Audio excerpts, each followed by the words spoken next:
Akan hanyarki ta tafiyarki a cikin wannan jeji, za ki haɗu da saniya.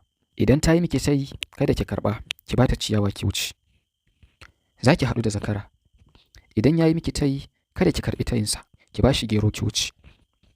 Idan kika haɗu da doki, zai miki tayi, kada ki karɓi tayinsa, ki ba shi ruwa ki wuce.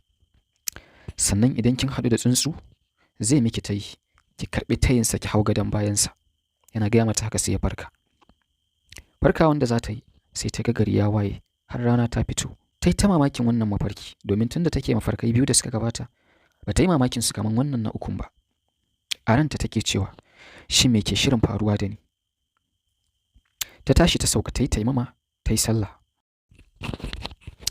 Labarin wata yarinya mai suna Amina mai mafarkin al'ajabi. Amina yarinya ce wacce Allah ya mata baiwa sosai, amma jama'ar garinsu gaba ɗaya ba su san tana ɗauke da wannan baiwa ba. Domin tsakaninsu babu komai sai tsana da tsangwama da tarin hassada da take gani a wannan gari.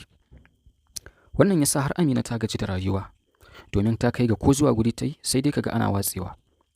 Ta ce, ya Allah, in dai haka zan ci gaba da rayuwa, Allah ka ɗauki rayuwata in huta, domin abin ya mata tsanani. A kullum iyayenta ne suke rarrashinta suna nuna mata cewa duk wanda yake haɗuwa da jarrabawa a rayuwarsa to tabbas Allah zai ɗaukaka shi. Saboda haka ki kwantar da hankalinki, ki ci gaba da addu'a. Wata rana tana tafiya a bakin rafi, ta je ɗebo ruwa da ɗan tulunta, sai ta ji an kira sunanta, ta waiga a tsorace. Kawai sai ta ga wani tsoho ne, ya ce mata, Amina. Ta amsa ta ce masa na'am. Ya ce, kina ganin kyara da hassada a rayuwarki, sannan mutanen garinku sun tsangwame ki, to ki kwantar da hankalinki. Ke yar baiwa ce, kuma abubuwan al'ajabi za su faru a rayuwarki. Za ki yi sarauta, kuma za ki yi arziki, za ki taka matsayi mai girma. Sannan dukkan maƙiyanki sai sun dawo masoyanki, sannan sai sun dawo ƙarƙashinki. Ki kula da abin da zan faɗa miki sosai, kuma ki aiki da shi. Za ki yi mafarkai guda 3. Waɗannan mafarkai saƙo ne a cikinsu, saboda haka ki sa hankalinki a cikinsu, domin ki fahimci saƙon da ake baki. Yana gama faɗa mata sai ya ɓace. Take tayar da wannan tulu, ta ruga da gudu cikin tsoro, sai gida. Ta kwashe labarin duk abin da ya faru, ta faɗa wa iyayenta. Suka yi ta mamaki bisa wannan al'amari. Haka kuwa aka yi, cikin mafarkai guda 3 da aka ce mata za ta yi, yau fa ga ɗaya. Bayan ta kwanta barci, sai kawai ta yi mafarkin wasu irin halittu da ba ta taɓa ganin irinsu ba. Sun shigo wannan gari nasu, suna ta kashe mutane. Mutane sai gudu ake domin neman mafaka, wasu kuwa ana ta kashe su. Ana cikin haka sai ta ga wannan tsoho da ya ce mata za ta yi mafarki guda 3. Ya ce mata, ki hau kan wannan bishiyan, akwai gidan zuma, ki fasa shi, ki wurgo shi ƙasa, za su kore su. Cikin hanzari ta kama ta hau wannan bishiya. Duba wanda za ta yi kuwa sai ta ga wannan gidan zuma. Ta jijjiga ta wurgo shi ƙasa. Nan da nan zuman da ke cikin wannan saka suka watsu ko'ina, suka dinga cizon waɗannan halittu masu kashe mutane. Take suka watsi suka bar garin. Lokaci ɗaya abu ya lafa. Sai ta farka. Washe gari cikin mamaki ta ba wa iyayenta labarin abin da ya faru. Su ma suka taya ta da mamaki, suka ce ai kuwa an ce za ki yi mafarkai guda 3. To kuwa tabbas wannan yana ɗaya daga cikinsu, amma haka me yake nufi? Bayan kwana 2 da faruwar wannan al'amari, mutane suna cikin mu'amalarsu lafiya ƙalau, sai ga wata tawaga ta mayaka sun kawo hari wannan gari. Kamar da yadda ta gani a mafarkinta, haka aka yi, gashi nan tana gani a zahiri. Mutane sai gudu suke, ana kashe wasu, wasu kuma suna neman mafaka. Gari gaba ɗaya ya ruɗe, aka gagara samun mafita. Sai ta tuna da wannan mafarki da ta yi. Dubawa da za ta yi gefenta, ta ga bishiyar da take kusa da ita. Ta ce to bari in gani ko mafarkina zai zama gaskiya. Ta kama wannan bishiya ta hau, tana dubawa. Ai kuwa sai ga wannan gidan zuman da ta gani a mafarkinta. Ta kama shi ta wurgo shi ƙasa. Ɗan zuma suka yi ta fitowa daga cikin wannan saka, suka yi ta cizon waɗannan mutane. Wannan dakaru suka watse suka bar musu gari cikin ƙanƙanin lokaci. Aka kai wa sarki labarin abin da ya faru da kuma abin da wannan yarinya ta yi. Sarki ya sa aka nemo ta, ya yi mata kyaututtuka masu yawa da ita da iyayenta. Bayan sati 2 da faruwar hakan, sarki ya kwanta rashin lafiya. Ana ta magani kamar ba a yi. Duk masu magani sun gwada sa'arsu, amma a banza. Sai ta sake ganin wannan dattijon ya zo mata. Sai ya ce mata, ki je ki hau kan wannan bishiyar, ki ɗebo zuman nan da take kanta, ki kawo a bashi ya sha. Nan take zai warke. Bayan haka kuwa sai ta farka. Da gari ya waye, ta je ta sake ba wa iyayenta labarin abin da ya faru. Suka ƙara cika da mamaki. Menene yake ƙoƙarin faruwa da wannan ɗiya ta su? Nan da nan ta je ta yi abin da aka umarce ta, ta ɗebi zuma ta kai gidan sarki ta musu bayanin cewa ta zo da maganin wannan jinya da yake ciki. Aka faɗa wa sarki, ga wata mai ba da magani ta zo domin ta duba shi. Sarki ya ce, daga yau na dakatar, kada a sake kawo min wani mai magani wannan wajen, domin na fahimci ciwona ba na tashi ba ne, saboda haka a daina bani wahala, a daina ba wa al'umma wahala. Har ɗan saƙon ya juya, sai aka faɗa wa sarki cewa ranka ya daɗe, wannan yarinyar ce mai mafarki, ita ce ta zo da wannan magani. Cikin hanzari sarki ya ce a zo da ita, domin watakila akwai warakar mu tare da ita. Tana zuwa ta ba wa sarki wannan zaman ya sha. Take ya zabura ya miƙe, lafiya ta dawo kamar bai taɓa ciwo ba. Nan da nan fa labari ya cika gari, sarki ya samu lafiya. Mamaki ya ƙara cika mutane bisa ga al'amarin wannan yarinya. Sarki ya rasa abin da zai mata domin ya saka mata. Daga ƙarshe dai ya yanke shawara cewa zai aura mata ɗansa domin ta zama sarauniya. Haka kuwa aka yi. Bayan sati 2 aka ɗaura aure tsakanin wannan yarinya da kuma ɗan sarkin wannan gari. Aka yi biki, aka yi shagali, aka watsi. To nan kuma fa masu hassada da ƙyashi aiki ya same su. Wani mafadin sarki ya je ya same shi ya ce masa ranka ya daɗe. Ka san me kai kuwa? Ni fa ina ga wannan abun duk shiri ne. Iyayen yarinyan nan a fahimta ta matsafa ne. Wannan abubuwan duka fararru ne, su suka ƙirƙire shi. Kuma a ganina sun yi haka ne domin su samu damar da za su shiga jikinka. Hatta rashin lafiyan nan da kai, ni a fahimta ta su ne.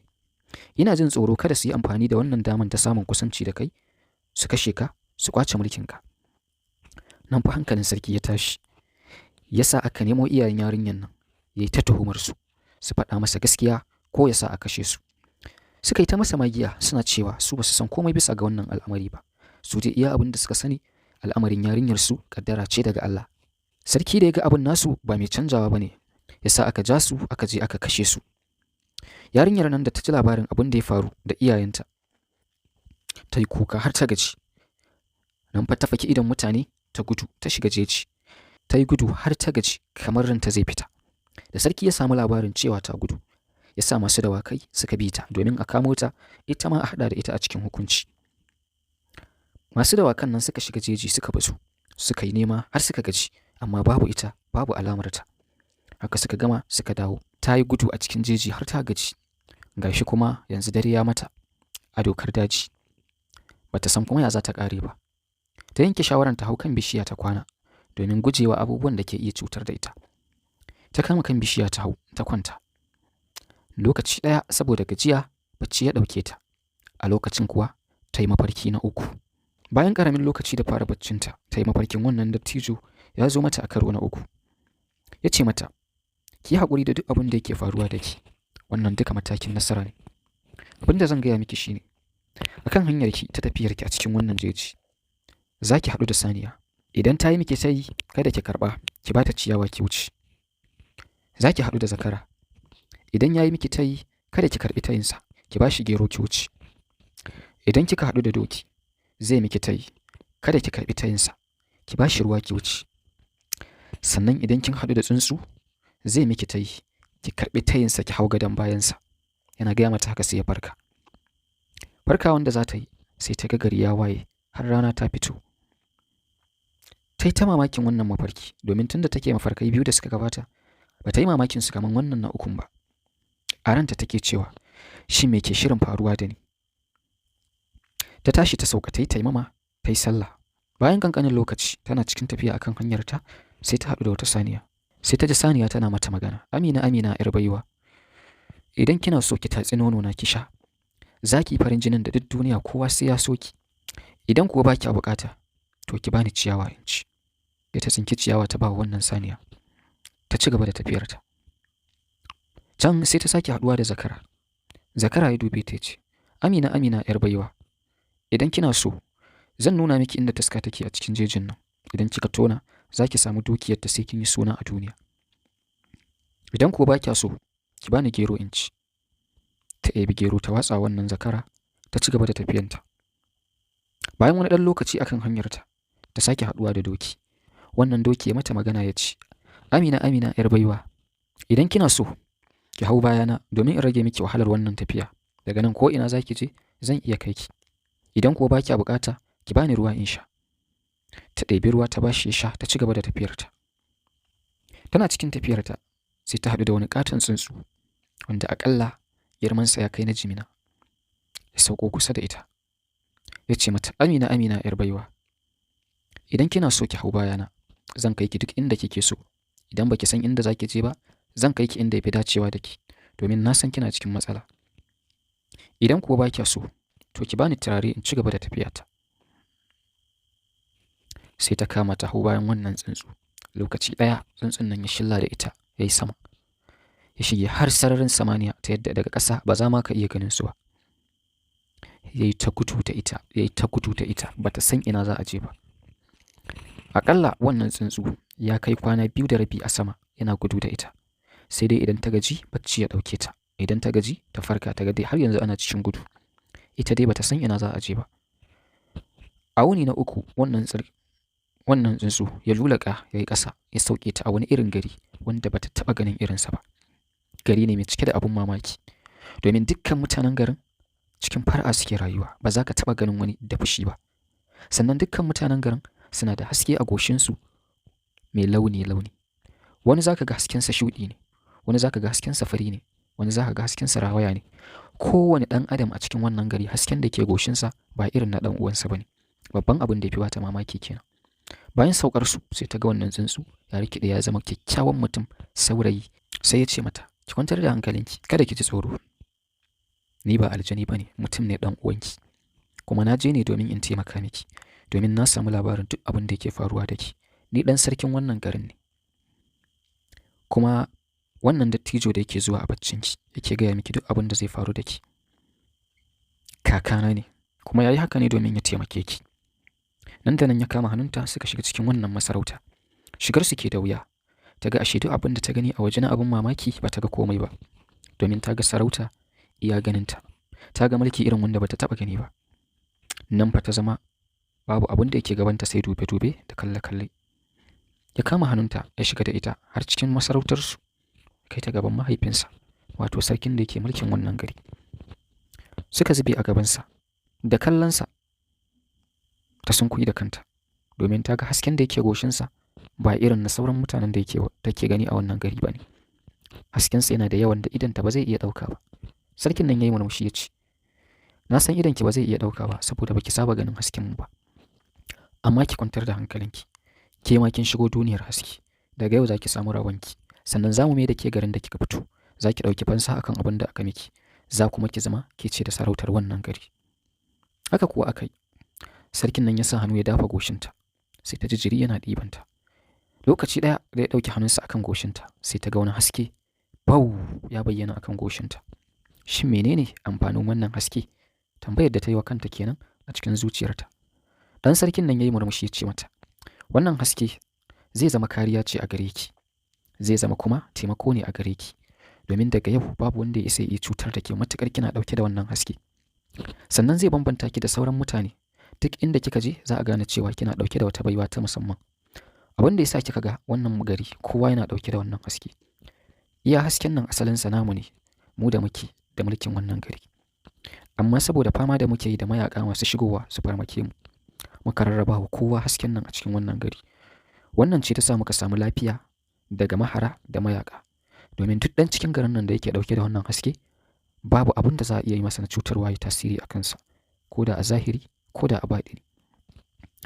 Bayan wani lokaci wannan ɗan sarki ya zo ya samu mahaifinsa ya ce, ranka ya daɗe, idan ba za ka damu ba ina da wata shawara. Maimakon a sake mai da wannan baiwar Allah garin mahaifinta domin ta je ta ɗaukansa sannan ta yi mulki a garinsu, ina neman alfarma guda ɗaya. A ba mu dama mu je mu ɗauka mata fansar. Amma batun mulki a bar ta a nan, saboda ina son ta. Ina so ta kasance ita ce matata.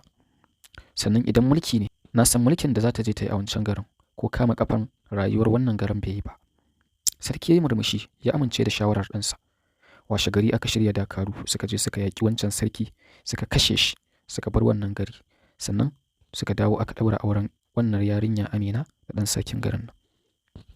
Amina ta yi farin ciki sosai da rayuwar da ta tsinci kanta, domin abin da ya faru a kanta ya zame mata darasi mai ma'ana.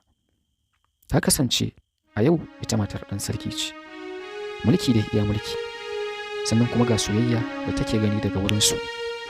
wanda bata san yadda za ta misalta shi ba, kamar dai ba ita bane ta yi fama da wancan bakin jini a baya.